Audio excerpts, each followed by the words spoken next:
Chapter 29. How Belus achieved his adventure. Belus of Corsante followed the knight who had driven Galer's horse astray, so fast as he possibly could. The darkness overtook him. Nevertheless he rode on till midnight, when he heard voices by a riverside, and shaping his course thither, he found 5 thieves dragging a damsel by the hair, with designs to force her, and they were all armed in corslets with hatchets.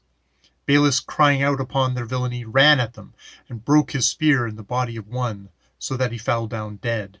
Then the other four beset him sharply, and slew his horse, but he lightly cleared himself, cleft one to the neck with a sword stroke, and suffering his sword to hang by the chain, caught at the fellow's hatchet, and pursued the others, who fled before him along a narrow path, into a quagmire where they had a great fire, and they turned upon him, for they could fly no further. He drove his hatchet through the ribs of one, and with another blow made the 4th fall into the fire. The other one fell upon his knees. "Mercy, for God's sake! Do not destroy me, body and soul. Since thou seest thy crime, repent it, and amend thy life," said Belus. And the thief performed his promise, for from that time he was a good man, and led a good life, and became a hermit. Belus then returned to the damsel, and when he saw how fair she was, he said to her, "Certes, fair lady, had your beauty so taken these fellows as it hath me, they would have never suffered you to depart." "Sir knight," replied the damsel, "had those thieves forced me in their desires, both God and the world might hold me excused. Contrawise, if I should willingly grant your unhonourable request, I neither could nor ought be pardoned. Hitherto you have shown yourself a good knight. Let me entreat you to accompany prowess in arms with continence and virtue, as by duty you are but so bound." "My good lady," Belus answered, "think no more of what I said. It becomes a knight to serve damsels, and to woo their love, and it becomes them to deny as you have done.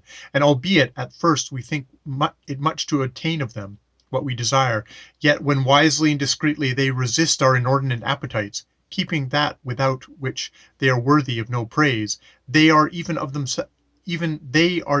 ourselves more revered and commended." She kissed his hand and answered, "For this reason I thank you more for saving my honor than my life." Then they left that place where the dead man lay, and coming to a pleasant meadow, rested there till it was day. And then Belus armed himself, and mounted the damsel's palfrey, because his own horse was slain, and taking her behind him, rode on, for she had desired him to leave her in some habitation, as he could by no means abandon his quest. And thus they rode on, communing together.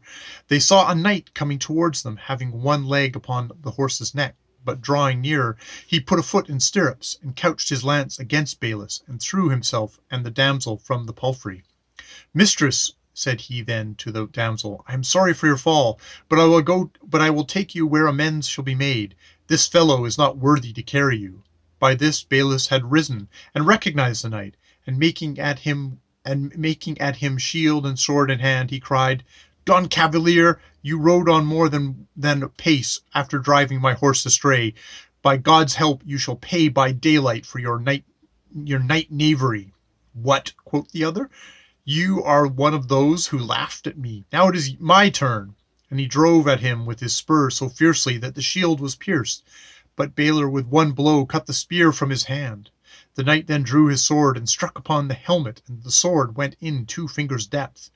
Belus took the occasion and caught the enemy's shield, and drew him with such force towards him that the saddle came round and he fell.